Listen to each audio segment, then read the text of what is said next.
안녕하십니까, 알림이 황희두입니다. 대선을 앞두고 정말 중요한 소식들이 많이 전해지고 있습니다. 먼저 시작하기에 앞서 인터뷰를 하나 해서 간략하게만 전해드리려고 하는데요. 아직도 커뮤니티 한줌론을 외치면서 온라인 현상을 이해하지 못하는 분들에 대한 개인적인 생각을 전했습니다. 최근 무야홍, 그리고 오세훈, 이준석 대표 당선도 여러가지 온라인에서 대세를 형성한 후 오프라인까지 연결이 됐죠. 여전히 민주당 내부에서 온라인 커뮤니티 이야기를 한 줌으로 보는 시각이 있다는 게 너무나 안타까울 따름인데요. 단순히 커뮤니티에 올라오는 글을 넘어서 그 글이 언론을 통해 퍼지고 각종 SNS와 유튜브로 퍼지는 현상을 이해해야 된다는 겁니다. 오늘날 청년들은 당보다도 우리들의 각자의 니즈를 해소해줄 수 있는 정치인을 원한다고 생각하고요. 특히 정보를 접하는 매체도 그렇고 관심사도 그렇고 니즈도 그렇고 완전히 파편화되어 있는 상황입니다. 예전처럼 산업화냐 민주화냐 이런 거대 담론으로 이야기하기보다는 어떤 게 나한테 더 와닿나, 그러다 보니까 당연히 정책도 꼼꼼히 들여다보는 거 아닐까요?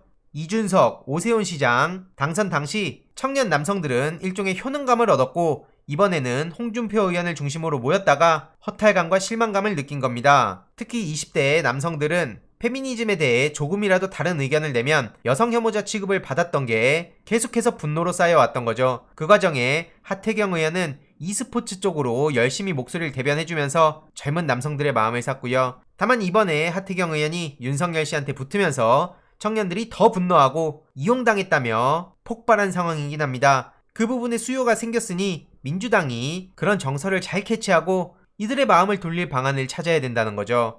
여기에 대해선 저 또한 책임이 크다고 생각하는 입장이고요. 앞서서도 말씀드렸지만 커뮤니티 그 자체로만 보면 조회수 몇만에서 몇십만에 그칠 수 있습니다. 아주 일부라고 볼 수 있습니다. 저도 동의합니다. 그런데 커뮤니티를 통해서 언론 기사도 나오지 않습니까? 기자들이 클릭 장사를 한다고 비판을 하는데 당연히 클릭수 높이려면 어떻게 하겠습니까? 대형 커뮤니티나 대형 유튜버들의 이슈를 다루면 그만큼 많은 사람들이 공유하고 보게 되는 겁니다. 그래서 지금 커뮤니티와 유튜브, 언론, SNS 서로 이게 하나의 순환고리가 생겨서 계속해서 이슈가 스노우볼로 굴러가고 있는 상황인데, 이런 문제 제기를 하고 대안을 찾으려고 제가 2년 전에 민주당의 총선기획단에 들어온 겁니다. 그런데 아직까지도 커뮤니티 한줌론을 외치면서 온라인을 터부시하는 경향이 있어서 계속해서 심각성을 알리는 거고요. 예를 들면 최근 뉴스공장에서 김어준 총수가 게임 리그 오브 레전드로 예를 들며 청년에 대한 이야기를 한 적이 있는데, 그런 이야기들이 자연스럽게 청년들이 정치, 사회, 문화 이런 부분에 관심을 갖게 되는 계기라고 생각합니다. 그리고 2년 전 유시민 전 이사장님도 알릴레오에서 롤을 언급한 적이 있는데 그걸 본 지인 프로게이머들한테 신기하다는 연락도 많이 받았습니다. 이런 식으로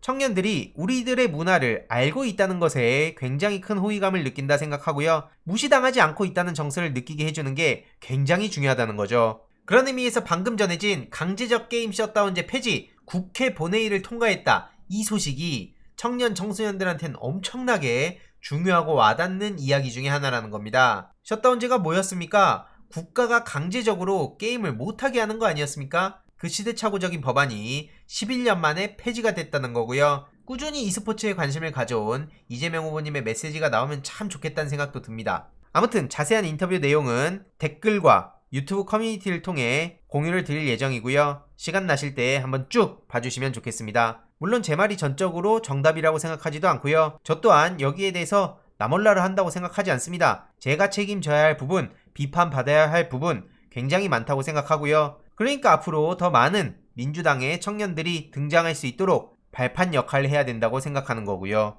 본격적인 주제인데요. 곽상도 아들 50억 논란 이후 드디어 사직안이 가결돼서 쫓겨났다는 소식이 전해졌습니다. 그런데 진짜 황당한 건 반대 41표가 도대체 뭐냐 이거죠. 대선 악재를 우려한 국민의힘 내부에서도 제명 요구가 나오기 시작했고 궁지에 몰린 끝에야 겨우 저렇게 의원직 사퇴에 이르게 됐는데, 당연히 시민들 또한 반대한 41명 도둑놈들 이름 발표해라, 이런 분노를 할 수밖에 없는 거죠. 대선이 아니었다면 41명이 아니라 훨씬 더 많은 사람들이 반대했을 겁니다. 애초에 그런 사람들이 모인 집단입니다. 그런 집단이 지금 대한민국 보수를 자처하고 있는데, 늘 말씀드리지만 진정한 보수주의자들은 지금 국민의힘에 엄청나게 많은 비판을 하고 있는 상황이죠. 윤호중 민주당 원내대표는 곽상도 사직안 처리를 두고 국민의힘은 어떻게 사과 한마디도 안 할 수 있냐, 이렇게 따끔하게 지적을 했죠. 저런 식으로 사퇴하면 끝입니까? 실제로 저렇게 박덕흠, 전봉민, 윤희숙, 곽상도 이런 사람들이 뭐 의원직 사퇴를 하고 탈당하고 그러면 국민의힘하고 아무 연관이 없는 겁니까? 인생 참 편하게 사는 것 같아요. 민주당에선 반드시 곽상도에 대해서 끝까지 책임을 묻고 거리두기 하려고 할 때 저들이 꼼수에 넘어가서도 안 된다고 생각합니다. 심지어 국민의힘이 어떤 당입니까? 박철민 옥중 편지 전문이 공개가 됐는데 여기에 윤석열 얘기도 나오죠. 진짜 기가 막혀서 뭐라 말이 안 나옵니다. 1970, 80년대 무슨 김기춘 시절을 보는 것 같습니다. 그 역사와 정신을 그대로 답습한 당이 지금 국민의힘 아닙니까? 뉴스공장에서도 며칠 전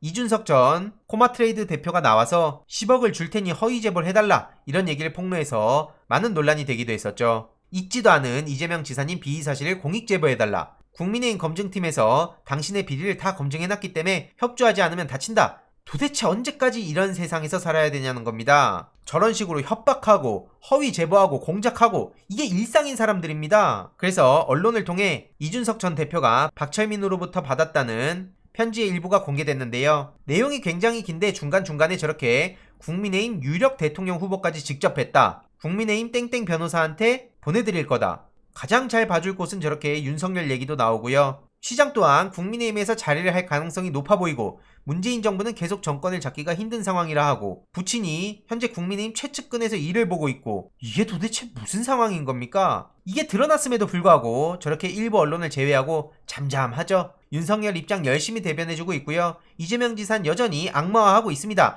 이러니까 보시다시피 이렇게 많은 시민들이 분노를 표출하고 있는 겁니다. 축구로 치면 한 팀은 심판하고 같은 편을 먹은 편파 게임을 보는 것 같다는 얘기가 왜 나오겠습니까? 이게 공정하고 정의로운 거냐? 이런 지적도 당연히 나오는 거고요. 김영민 최고위원은 국민의힘 정치 공작이 끝이 없고 추악하다고 따끔하게 지적했습니다. 앞서 보셨듯이 국민의힘과 같이 움직이고 더 나아가 본인이 검찰로부터 편의를 제공받고 있으니 이준석 대표도 검찰의 편의를 봐줄 수 있다는 취지의 편지 내용이 나오는데 정치 공작에 검찰이 다시 등장한다는 거죠. 이건 당장의 수사가 필요한 거고 어디서부터 어디까지 얽혀있는지 낱낱이 들여다봐야 된다는 겁니다. 이재명 후보의 부인이 낙상사고를 당했는데 이걸 두고 허위사실 유포했던 네티즌에 대해서 고발에 적극적으로 나선다는 소식이 전해지지 않았습니까? 이재명 후보 측에선 김혜경 여사 사고 관련해서 119 기록 등 모든 자료를 공개하겠다. 허위사실 법적 대응하겠다. 라고 신속하게 대처에 나섰습니다. 그럼에도 불구하고 요 하루 이틀 사이에 벌써부터 수많은 가짜뉴스가 돌아다니고 있고 이미 그걸 있는 그대로 믿는 사람들도 너무나 많다는 겁니다. 이에 대해서 이해식 의원은 조직적 음모에 의한 것으로 판단된다며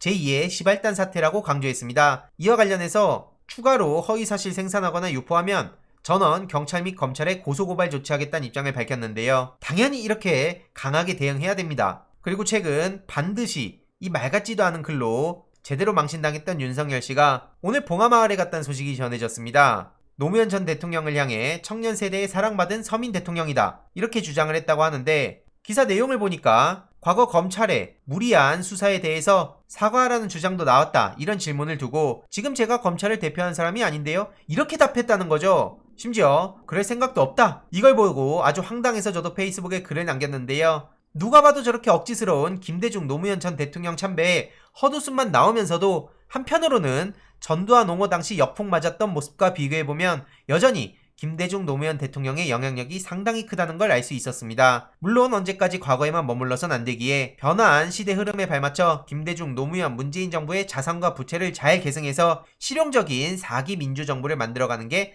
가장 중요하다고 보는 이유죠. 역시나 이에 대해서 많은 시민들도 공정하게 윤석열과 윤석열 부인도 그리고 장모도 조국 전 장관 가족만큼 탈탈 털자는 얘기가 나올 수밖에 없는 거고요. 이와 관련한 소식들 집중해서 계속해서 전해드리도록 하겠습니다. 이번 내용도 유익했다면 구독, 좋아요, 알림 설정, 멤버십 가입 정말 큰 힘이 된다는 점 말씀드리고 싶습니다. 이번 내용도 주위에 널리 공유 부탁드립니다.